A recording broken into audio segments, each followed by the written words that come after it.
We have the Detroit Lions taking on the Tampa Bay Buccaneers at Ford Field in Detroit. This is your 2024 NFC Divisional Round prediction and preview video. Hit subscribe if you're new. Also hit the like button.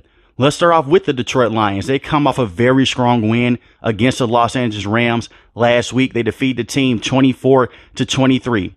And Jared Goff looked very good on the day. He came out and completed his first 10 passes, and this team was off to the races. He was 22 of 27 on the day for 277 passing yards and 1 passing touchdown. He did get sacked 3 times, and the offense did slow down in the second half, but they got out to that fast start early in the game. And David Montgomery had a solid game as well with 14 carries with 57 rushing yards. He averaged 4 yards a carry, had 1 rushing touchdown, and Jahmyr Gibbs also did have a rushing touchdown as well. Now, this is not the first time these two teams are facing each other.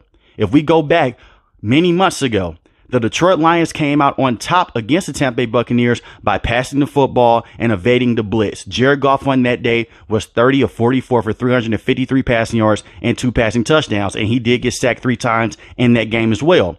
The thing is with the Tampa Bay Buccaneers defense is very beatable, but it's hard to go out there and beat it on a consistent basis. Todd Bowles loves to blitz, and he's the head coach and the main defensive play caller for the Tampa Bay Buccaneers. The Detroit Lions have to go out there and run a lot of routes that comes with double moves, because you look at the corners with the Tampa Bay Buccaneers, they like to sit and wait. And I'm talking about guys like Carlton Davis and Jamel Dean. And the big plays that they have given up in the past have been because corners went out and because wide receivers went out and they ran double moves against those corners. And I'm talking about guys like Amon-Ra St. Brown and Jameson Williams. Jameson Williams had a great play against this team a couple months ago. He had 2 catches for 53 yards and 1 touchdown that went for 45 yards. It was a deep bomb straight to the red zone. And then you look at Amon-Ra St. Brown in this game as well, 124 receiving yards and 1 receiving touchdown. And last week against the Los Angeles Rams, he crushed them as well. He had 110 receiving yards in that game. He was getting the dirty work done underneath. You have to get the wide receivers going early in this game, because the Tampa Bay Buccaneers have a tough front. And they're going to go out there and stop the run. It's going to come down to Jared Goff getting this team over the hump yet again. But the offensive line has to keep him clean.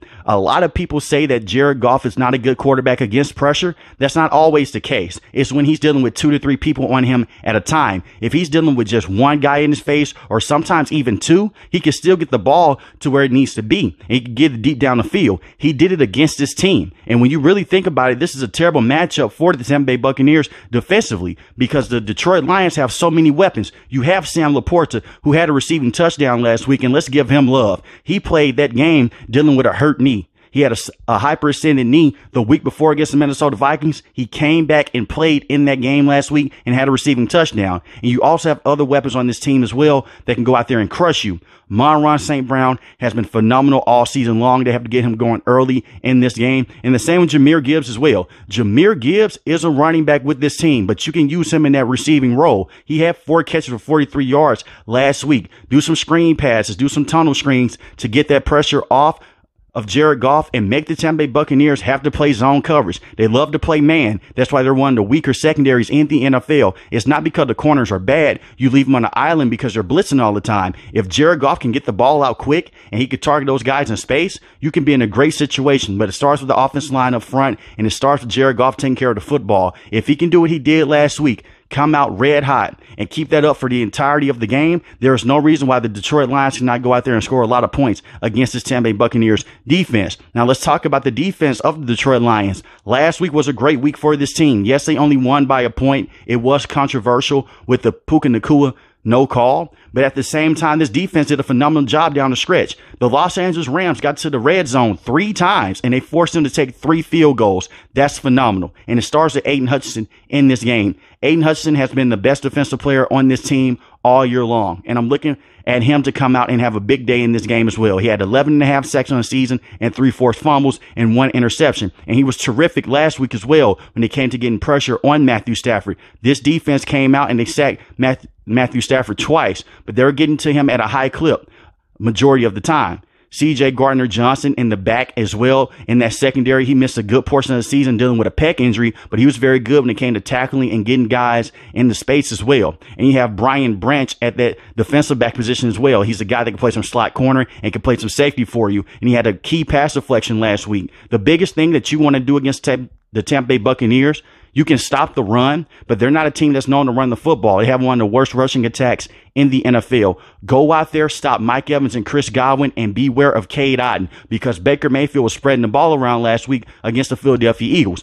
And no disrespect to them, but the Philadelphia Eagles could not tackle and they could not cover. I look at the Detroit Lions defense. It's been very up and down this season, but last week they were able to cover when it mattered the most. And that's what you're going to have to do against these weapons. I would not put any receiver in double coverage for a long stretch of time, because they have weapons that can go out there and beat you. You put Mike Evans in double coverage, you're leaving Chris Godwin in one-on-one coverage, or you're going to leave Cade Otton in one-on-one coverage to where he can go out there and he can get open as well. You could play some zone in this game, but put pressure on Baker Mayfield with that tough front. It's going to come down to Aiden Hutchinson and the rest of the crew in that front seven to go out there and stop the run and put a lot of pressure on Baker Mayfield. The same with Jack Campbell as well. He has to be on his A game in this game to tackle. And that's the biggest thing, because the Tampa Bay Buccaneers' big plays came when the Philadelphia Eagles defenders could not tackle.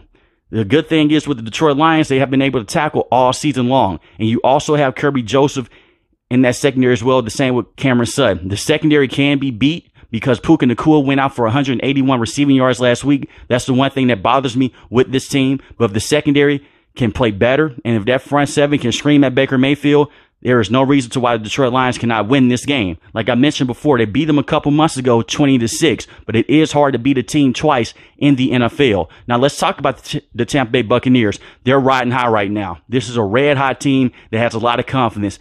They beat the Philadelphia Eagles 32-9.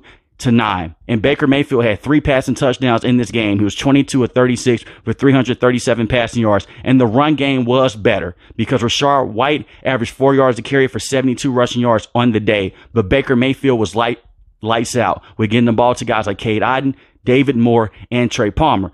He was targeting Mike Evans a lot early in this game. He had 7 targets on the day, but he only had 3 catches for 48 yards. And that's good for most wide receivers. But you look at Mike Evans, he had 2 big plays that he was not able to come down with, and he didn't really drop it. Him and Baker Mayfield weren't on the same page. It was just out of his hands. He had his fingertips on it. If Baker Mayfield could just put a little less pressure on that, and Mike Evans can come down with it, those are big plays. So we can talk about Mike Evans getting for 80 to 90 receiving yards in this game. They're going to target Mike Evans a lot in this game to get him open, because Mike Evans is the best target with this team. Even when he is not out there putting up big numbers, he's still having a big impact. The Philadelphia Eagles were so afraid of him, they put him in double coverage and it left everyone else open. You're going to come out and replicate that game plan that you had last week, but try to run the football as much as possible and work off of play action. Baker Mayfield is at his best when he can work off of play action and when he can get outside the pocket. And last week was a great week for Baker Mayfield, but he has something to gain right now. He hears all the people that were doubting him in the past, and he feels like he's found a home with this team. He's playing with high confidence right now, and that offense doesn't have to go out there and carry this defense if that blitz cannot get home. They have to go out there, run the football, target Chris Godwin, and target Mike Evans a lot as well. But they have a lot of weapons around Baker Mayfield. He just has to make the right reads. The secondary of the Detroit Lions can be had. Like I mentioned before, Puka Nacua had 181 receiving yards and a receiving touchdown last week. Mike Evans is a better wide receiver than Puka Nacua, in my opinion. Mike Evans is one of the best wide receivers. He's coming off yet another 1,000-yard receiving season in his career. He's had that every single season in his career. Go out there, target him, target Chris Godwin, and get Cade Otton involved as well, and use Rashard White in the receiving game. Make life easy on Baker Mayfield, then you can beat them over the top. But it's going to start with this offensive line protecting Baker Mayfield. He got sacked 4 times last week. That's too much. You need to limit the pressure, and you need to double team Aiden Hutchinson as much as possible because he can break this game plan up. And I look at the defense of the Tampa Bay Buccaneers. This is where this game is going to be won or lost at for the Buccaneers. Like I mentioned before, they are very aggressive. You have guys like Vita Vea, Kalijah Kancey. It's going to come down to Vita Vea in this game. You have to stop the run of the Detroit Lions.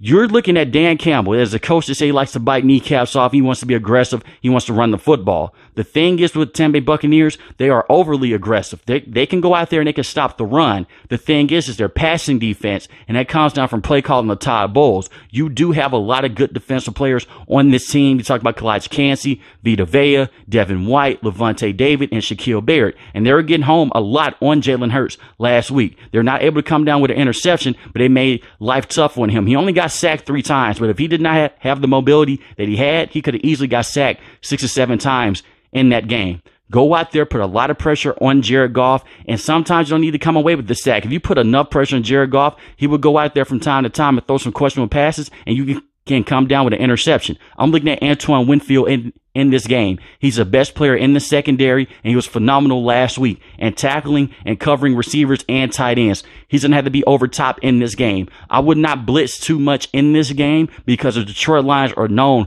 for running play action and running some misdirection to where they can put some extra protection up front, and Jameson Williams can beat you on the back end. Obviously, watch out for Amon-Ra St. Brown because he's one of the best wide receivers in the NFL, but pay very close attention to Jameson Williams because that kid has the speed, and a couple months ago, he was the guy that beat you over top for a 40-plus yard touchdown, and you do not want to be giving up free points in this game. And I would look at Devin White to be on Sam Laporta for majority of the game. Sam Laporta is a game-wrecking tight end, but especially in the red zone. Look at what happened last week. His one catch went for a touchdown in the receiving area, and those are for 6 points. So he may not go out there and get a 50 to 60 yard gain here and there, but the one catch that he does make, it can be crucial, especially on second or third down, and it can extend the drive.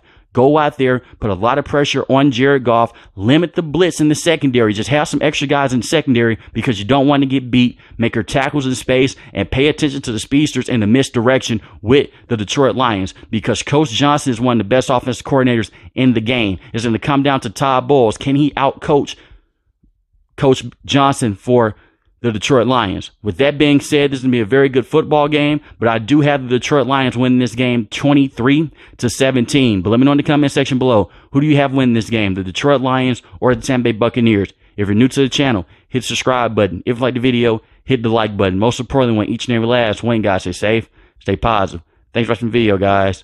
Peace.